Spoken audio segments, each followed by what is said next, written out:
also taught me. Anyway, so we do use this one. So I'm using this word, maximum insufflation capacity, which is comparable with lung compliance. Why we worry about lung compliance? Because your lung is not expanding enough to stretch, because it's very weak. Your chest muscle, diaphragm, is very weak. So your lung is sitting there quietly. You breathe like this only, but you don't breathe, right? So your lung is very small, but healthy, very small. So we have to expand. So just like what we did now, we do frog breathing, expand the lung, and then the lung capacity is going to be there. Compliance is going to be there. So everybody comfortable with the frog breathing? You have to say yes, because it's only 30 minutes lecture. And then peak of flow is really important concept, peak of. We talk about it, right? Restrictive lung disorder patient has no problem with pneumonia or lung itself. But your problem is weakness. So you cannot cough it out. Let's say if I have to cough, I have lots of secretion. I have to cough. You have to have the normal lung capacity, which is about 85 to 90% of a normal lung capacity requires for you to cough it out. If you don't have power, you cannot cough out. So how do you measure this cough flow? When you go to asthma patient, when you go to emergency room, they give you some spirometer, something meter, right? You cough through the same cough meter. And then you can see, this is very bad that you cannot see well, but here you can see Lou is showing, the cursor is there, red one. When you cough, the cursor goes up. So if this peak of flow less than 2.7 liter per second, you cannot cough thick mucus out. That time we're going to provide the cough later. So normal peak of flow is 6 liter per second, and unable to, if you cannot cough that time, peak of flow is 2.7 liter per second. We also recommended assisted peak of flow. We're going to show if there is 4.5 liter per second, then you also need cough assistance. So the nurse is helping the patient to cough, and then we are pushing the diaphragm to cough it out.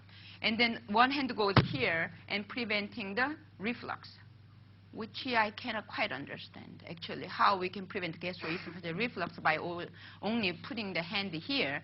But that's the theory behind. Because I have to ask Dr. Bob one more time, and that's his theory. But I don't really get it. And the cough assist, we are using cough assist here, right? Cough assist is so good. It's vacuum cleaner. In 1940s, it's from France. They were using a vacuum cleaner at that time to get rid of thick mucus. And then it becomes smaller, smaller. So initially you gave about plus 40 centimeter H2O. Fastly you're moving to negative pressure to suck it out. That's the cough later. So it's vacuum cleaner because you have no enough muscle strength. So indication is if you have less than peak of flow meter, less than 2.7 liter per second, and you need that one. If you have emphysema, pneumothorax, you are not using this one because it can cause more problem because it's a high pressure. And then you do about 3 to 4 times a day. Every session is about 3 to 4 times the use of cough later. We're almost getting there. And then this is the one of patient who is, we are teaching him how to use cough later. So everything the patient, they are doing it. We are not really have them rely on physician, actually. And the tidal CO2, because the basic problem is the CO2 accumulation. So the patient sits quietly. We just put the prong here, and then the number comes up. That's very close. That's the capillary vessel CO2 level. So it's not big difference. There's no big difference unless they have heart problems. So this patient is sitting there. We are checking the oxygen and CO2. So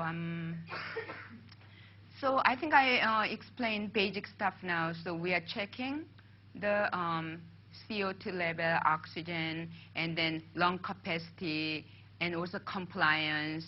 We are checking. So after we evaluate this one, and then we also teaching the air stacking exercise to prevent further problems. And then we teach how to use cough assist, and then usually we start with the nighttime ventilator. And then with the last homework is we are teaching the patient like this as we talk. But this is a summary of this whole lectures. When we talk to family or patient, if we give, usually we prescribe a ventilator, pulse oximeter, cough-lator. That's what our patient has at home. So if you have kind of cold symptoms, try to use nighttime ventilator. If that doesn't improve your symptoms, you have to come to the hospital.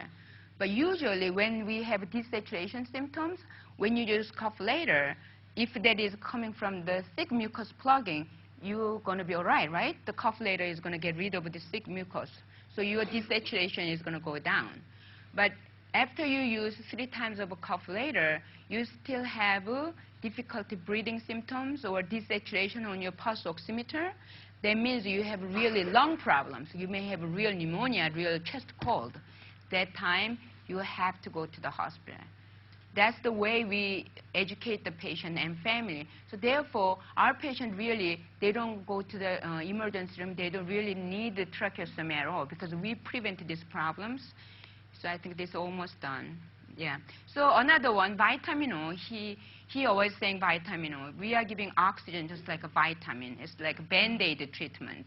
So whenever the patient comes to the emergency room, we are giving oxygen. It doesn't matter what's your underlying problem. So he always saying that, you know, that's vitamin O. The doctors is prescribing vitamin O. But as we talk about that, our main problem is not oxygenation problem, mainly ventilatory problems.